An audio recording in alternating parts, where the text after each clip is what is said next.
E aí, seja muito bem-vindo ou muito bem-vinda a mais uma aula de Direito Penal. E nesse nosso encontro nós vamos estudar um assunto relacionado à teoria da pena. Nesse encontro eu quero tratar com vocês sobre sentença penal condenatória. Ô professor, mas como assim sentença penal condenatória? Isso aí não é um assunto tipicamente de processo penal? De fato, é um assunto típico de processo penal.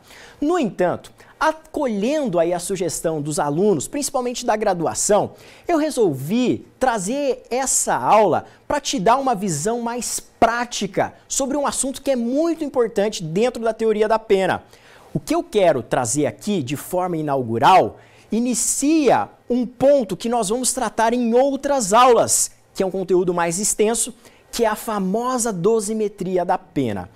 Professor, mas por que você vai tratar agora sobre teoria da sentença penal condenatória? Às vezes, você aí que está me assistindo, está começando seus estudos agora em direito penal. Talvez você seja estudante do direito ou está se preparando para um concurso público e aí acontece que você nunca teve contato prático, nunca viu uma sentença na sua vida. E aí o que acontece?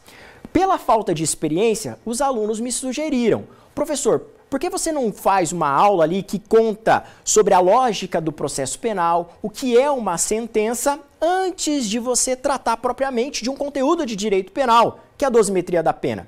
E eu achei muito boa essa sugestão e por isso que eu estou gravando esse encontro agora. Então, para te dar um norte acerca do que seria uma sentença e o que isso tem a ver com dosimetria da pena, eu inauguro com uma citação acerca da teoria da sentença, que aparece num livro que é muito legal chamado de Sentença Penal Condenatória, do Ricardo Schmidt.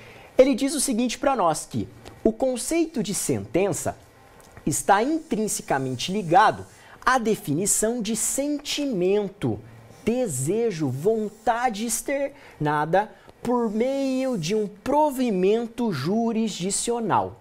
A palavra sentença deriva de sentência, que, por sua vez, vem de sentenciando, que aparece como gerúndio do verbo sentire, e, por isso, vem a ideia de que, por meio da sentença, o juiz declara o que sente.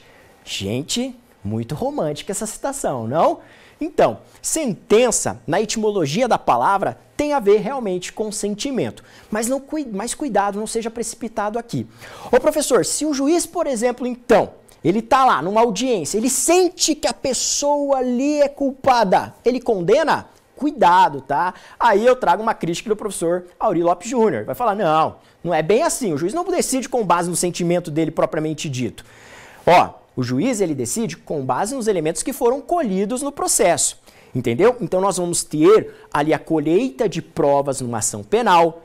Essas provas, obrigatoriamente, estão sujeitas ao princípio do contraditório e da ampla defesa. Não dá para você condenar uma pessoa, por exemplo, sem garantir para ela o direito de defesa. E aí, com base naquilo que foi colhido, o juiz vai verificar se é o caso, então, aqui na esfera do direito penal, proferir uma sentença condenatória ou uma sentença absolutória. Entendeu? Beleza? Por mais, então, que lá na origem o termo sentença venha de sentimento, você tem que guardar que não é com base necessariamente no sentimento do juiz em que a gente vai ter, por exemplo, uma sentença condenatória ou absolutória. Guardou isso? Vem aqui para a tela, então, porque eu quero esquematizar para vocês que existem, basicamente, em direito penal, dois tipos de sentença penal. Olha aqui comigo. Eu posso ter uma sentença penal. Então, que vem ao final da ação penal, uma sentença que pode ser condenatória,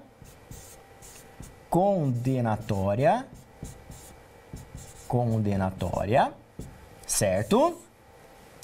Ou uma sentença que ao final absolva. Então, uma sentença absolutória.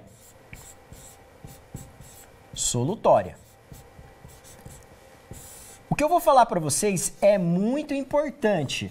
Agora, Essa sentença absolutória, por sua vez, pode ser dividida em outras duas espécies. Pode ser uma sentença penal absolutória própria, ou uma sentença penal absolutória imprópria.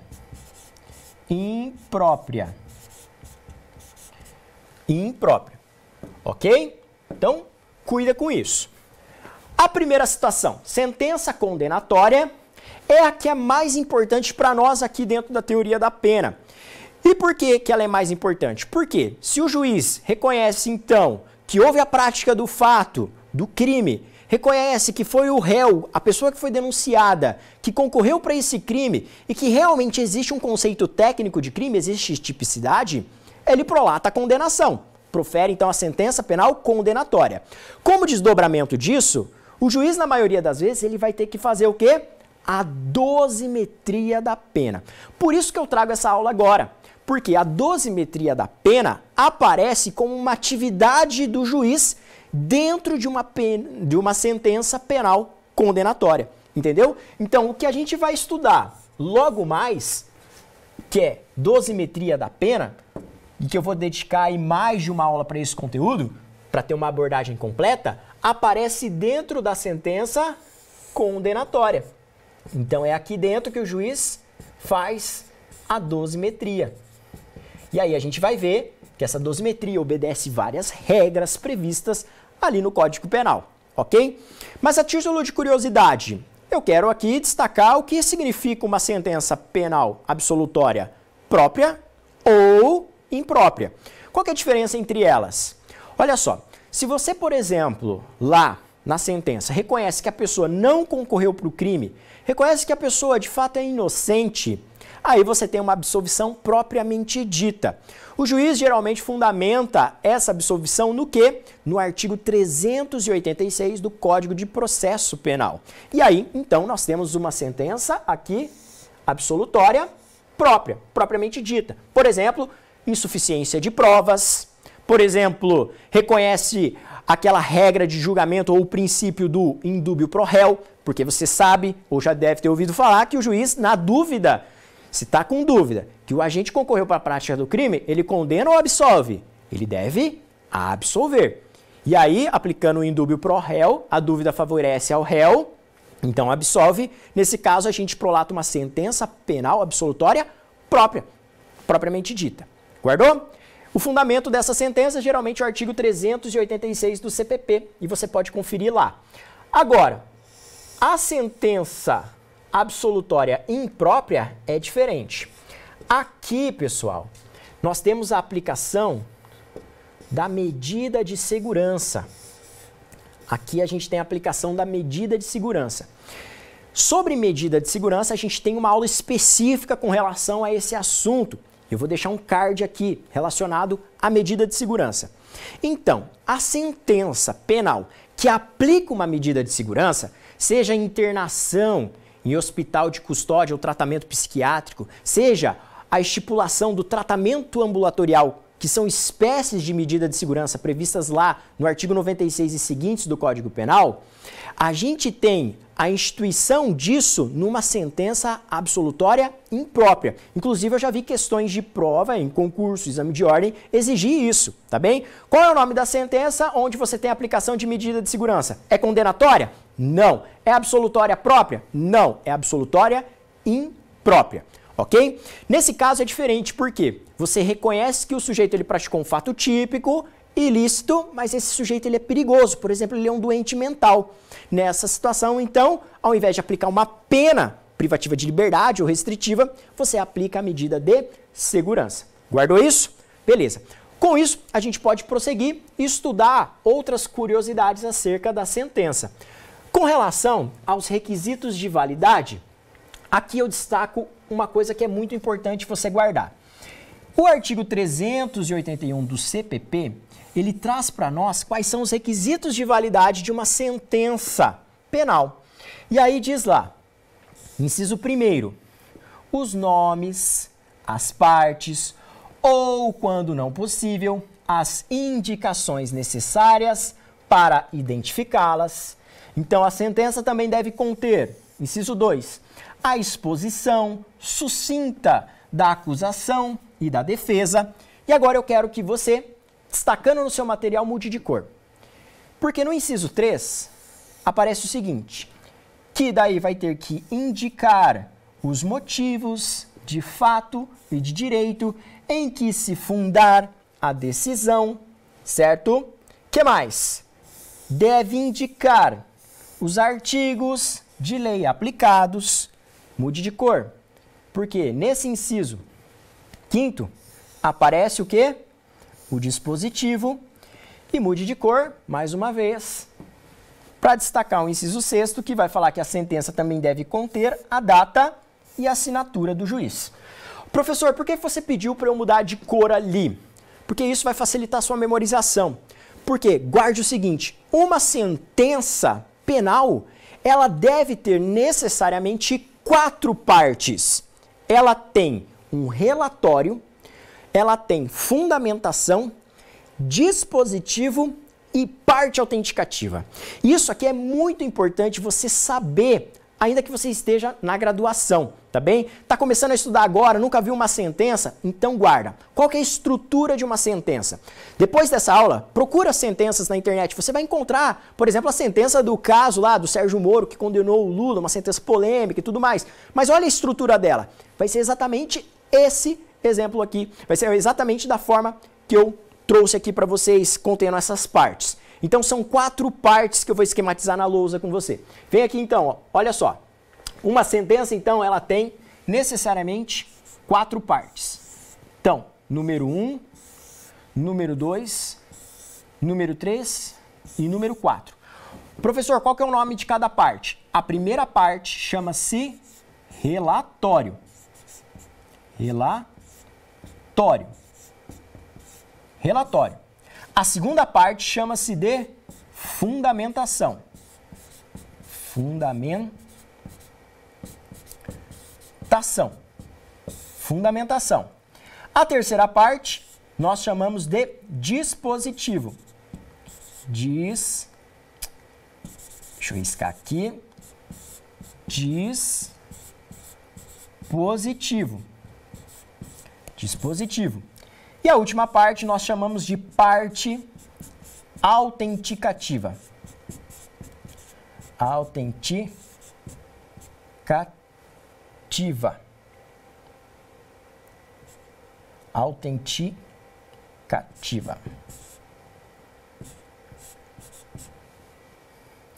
Parte autenticativa. Então são essas 4 partes que nós temos numa sentença condenatória. O que é o relatório? Anote no seu material. O relatório corresponde ao histórico do processo. O juiz vai contar ali o que está no inciso 1º e no inciso 2º do artigo que a gente viu.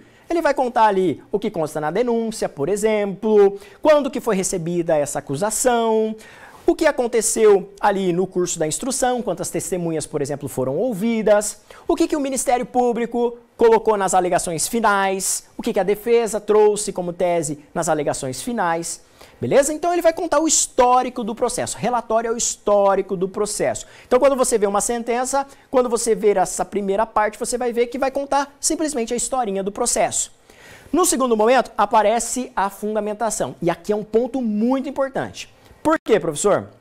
Porque é aqui na fundamentação que o juiz vai ter que certificar se tem materialidade, se existe autoria e se existe tipicidade. Professor, o que é materialidade? O juiz na fundamentação ele tem que dizer, o crime ocorreu? Sim ou não? Se sim, ele vai para a análise da autoria. Se não, aí ele já pode absolver. Se o fato não ocorreu, absolve. Lógico, não é? Beleza, o crime ocorreu. Segunda questão, autoria. Foi o réu que concorreu para a prática desse crime? Tem prova para isso? Aí ele vai analisar as provas, as testemunhas, prova pericial e tudo mais. Se tiver imagens, entendeu? Aí ele vai fazer o exame probatório para ver se foi o réu que concorreu para a prática daquele delito. Outra coisa que ele vai examinar aqui, a tipicidade. Tudo que a gente estuda em teoria do crime, e eu vou te deixar um card aqui com uma playlist sobre as aulas de teoria do crime, entra nessa parte. Por quê? Ele vai examinar as teses da defesa, ele tem que verificar se o conceito técnico de crime aparece, o conceito dogmático, se houve ali a prática de um fato típico, ilícito e culpável, entendeu? Então fazer a fundamentação dá muito trabalho. É um exame ali minucioso de tudo que aconteceu no processo. E o juiz tem o compromisso de motivar, ele deve dizer por que ele está ali condenando. Tá bem? O juiz não pode dizer, ó, tá provado, ponto. Ele tem que dizer ali de forma minuciosa todos os elementos probatórios que demonstram a responsabilidade penal. Inclusive, isso é um dever constitucional. A Constituição, se você quiser dar um pause no vídeo e olhar o dispositivo que fala isso, é o artigo 93, inciso 9 do texto constitucional. Diz que o juiz tem o dever de motivar, fundamentar todas as suas decisões. Beleza? Então, é um ponto crucial da sentença. O que mais? O terceiro momento aqui é o dispositivo. O dispositivo, gente, aparece como um comando da sentença. Então, ali resume o que foi julgado. A conclusão do julgamento, entendeu? Se no caso, julga procedente a pretensão punitiva do Estado para o fim de condenar, ou se julga improcedente a acusação e absolve. Então, é o comando da decisão, certo? Então, enquanto na fundamentação nós temos as razões de decidir, no dispositivo nós temos o comando. Foi procedente ou improcedente, condenou ou absolveu, entendeu? E, por fim, a sentença é arrematada com a parte autenticativa. Leia-se a parte que dá autenticidade àquele documento, local, data e assinatura do juiz, porque, afinal de contas, a quem compete fazer uma sentença? Ao juiz. Por isso que essa aula aqui ela é tão importante. Para quem vai fazer a carreira, vai prestar concurso para a carreira da magistratura, para quem vai exercer a advocacia futuramente, para quem pretende integrar os quadros dos membros do Ministério Público, porque você tem que saber como é a estrutura de uma sentença, quais são os requisitos de validade. Ah, professor, mas como que eu vou querer saber isso? Para que eu vou querer saber isso sendo advogado? Meu amigo, juiz prolatou uma sentença. Você não vai ter que recorrer dessa sentença, eventualmente? Como é que você vai recorrer sem conhecer a estrutura de uma sentença? Entendeu? Isso vale para o advogado como para o representante do Ministério Público. Você quer ingressar na magistratura? Geralmente, na terceira fase do concurso da magistratura, exige-se a confecção de uma sentença penal condenatória. Ou melhor, uma sentença penal, tá bem? Via de regra é condenatória, porque daí o examinador consegue explorar dosimetria de pena. Mas também cai a sentença cível. Então você tem que saber fazer uma sentença, afinal de contas vai ser o trabalho do magistrado lá na frente. Percebeu a importância disso? Ok. Então, entendeu as 4 partes? Anotou no seu material? Então, coloca lá. Relatório é o quê? O histórico do processo. Fundamentação, as razões de decidir. Dispositivo é o comando da sentença e parte autenticativa é o que dá autenticidade a esse documento. Local, data e assinatura do magistrado. Guardou isso? Vamos a algumas questões aqui que podem aparecer envolvendo sentença, para nós aprofundarmos um pouco esse tema. Gente, o que acontece se o juiz prolatar uma sentença, mas não fizer o relatório? Em regra, você tem que guardar o seguinte, que se o juiz faz uma sentença sem o relatório, isso implicará em nulidade. Essa sentença vai ser considerada nula, porque se enquadra na hipótese do inciso 4º do artigo 564, que diz o seguinte: a nulidade ocorrerá nos seguintes casos. Daí o inciso 4º diz, por omissão de formalidade que constitua elemento essencial do ato. Então, uma sentença sem relatório é uma sentença nula. No entanto, isso é uma regra. Se você vê então uma sentença lá numa vara criminal comum, num caso de roubo, por exemplo, nesse caso o juiz ele tem que fazer lá o relatório, contar o histórico do processo, depois ele passa para a fundamentação. Se ele não fizer o relatório, a sentença é nula. Nós temos uma hipótese de nulidade que está escancarada ali no Código de Processo Penal. Mas cuida, por quê? Existe exceção. Olha só. Lá nos juizados especiais criminais, vulgarmente conhecidos como GCRIM, então juizados especiais criminais, o relatório da sentença ele é dispensado. Os juizados especiais criminais, eles são regidos por essa lei que está ali no quadro, a Lei 9.099 de 95. E essa lei diz o seguinte para nós, que a competência dos juizados especiais criminais é para julgar as contravenções penais e todos os crimes cuja pena máxima não passem de 2 anos. Então, são os crimes de menor potencial ofensivo. Quem diz isso para nós é o artigo, e você pode conferir lá nessa lei, o artigo 61. Beleza? O artigo 61 dessa lei traz a competência do juizado especial criminal. Ele é regido por umas regras que são particulares dos juizados. Lá há uma simplicidade maior, lá há predomínio da forma oral em detrimento da forma escrita. Então tem princípios específicos dos juizados especiais. No caso, são 5 princípios e tem até um macete que eu passo para os alunos, né? O macete é esse aqui, ó, para você guardar. Os princípios dos juizados especiais.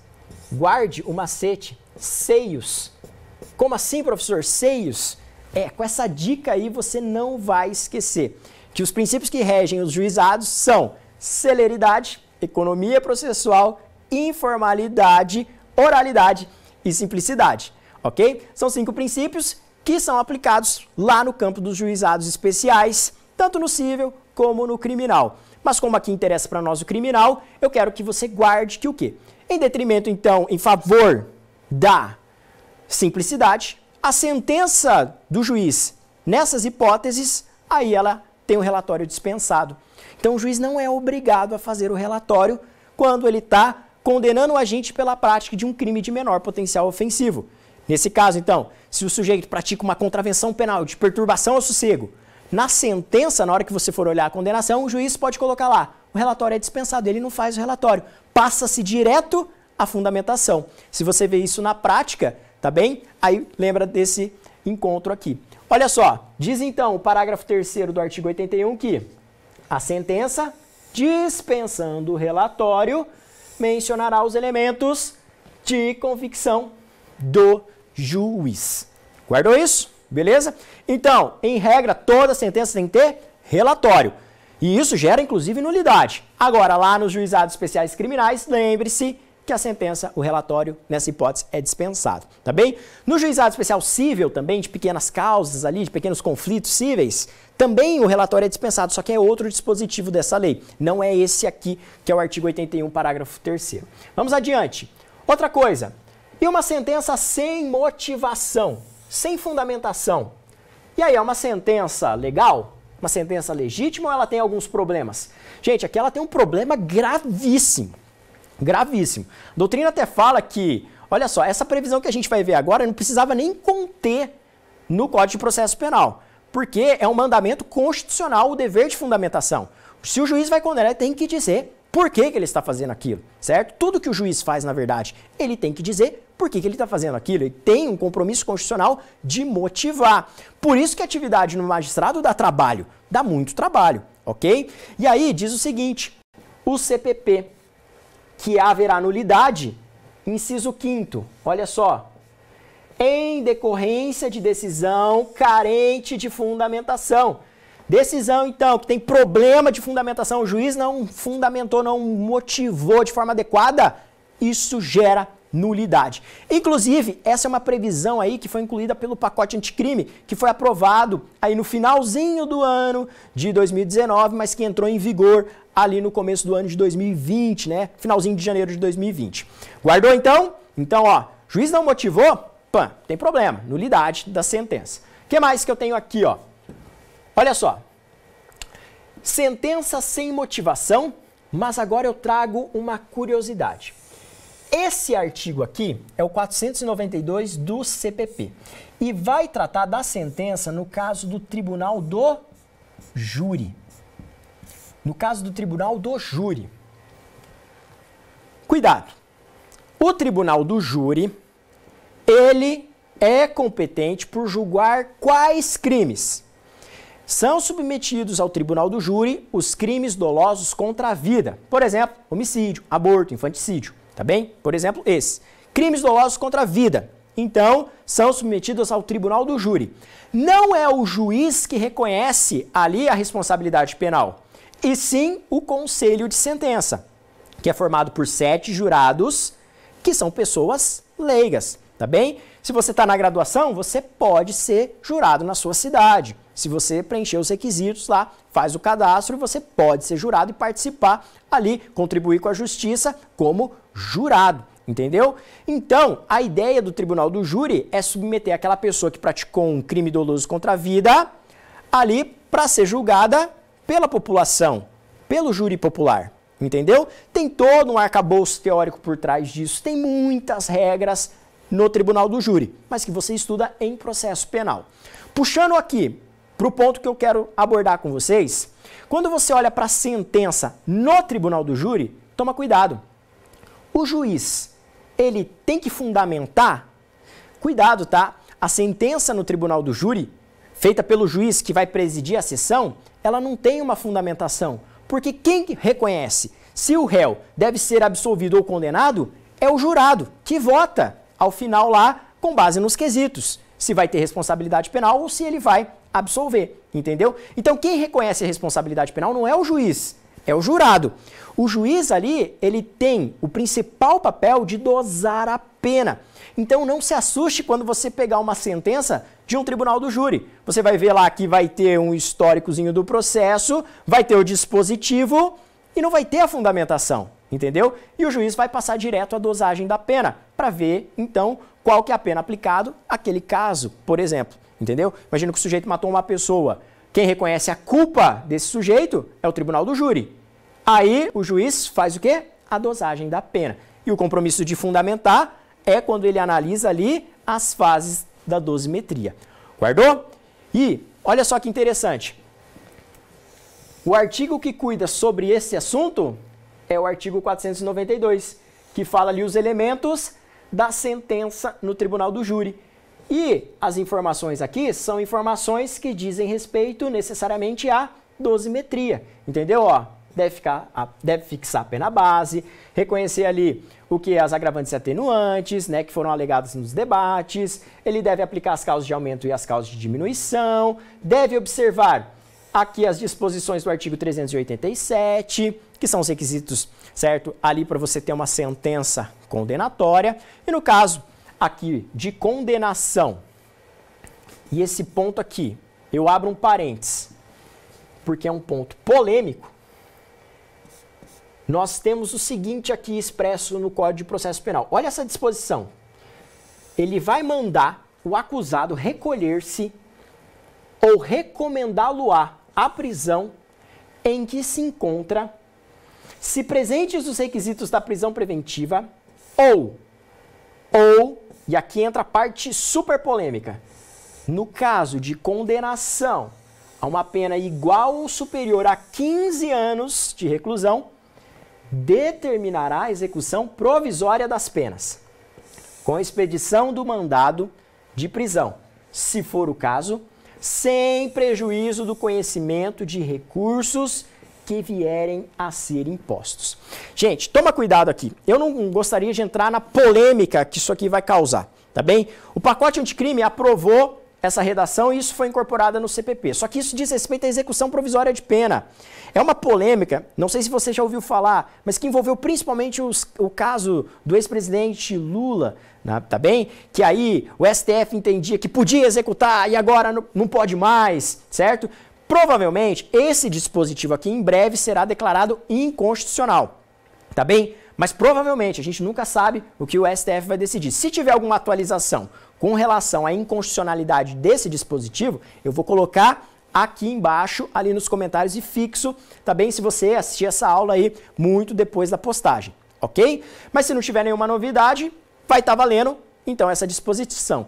Então, no caso de você ter no tribunal do júri, então os jurados reconhecem a culpa, o juiz condena, faz então a dosimetria, porque essa atribuição é do juiz.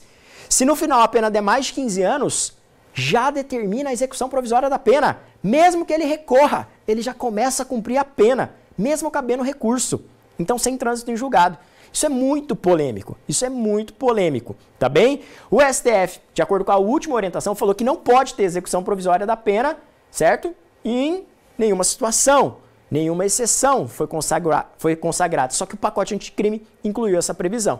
Então, só um parênteses para você se situar com relação a essa possibilidade de execução provisória da pena, mas isso é muito polêmico, tá bem? E isso vai de encontro ao que, ou melhor, vai de encontro mesmo, então conflita com o que está previsto no texto constitucional com relação ao princípio da presunção de inocência.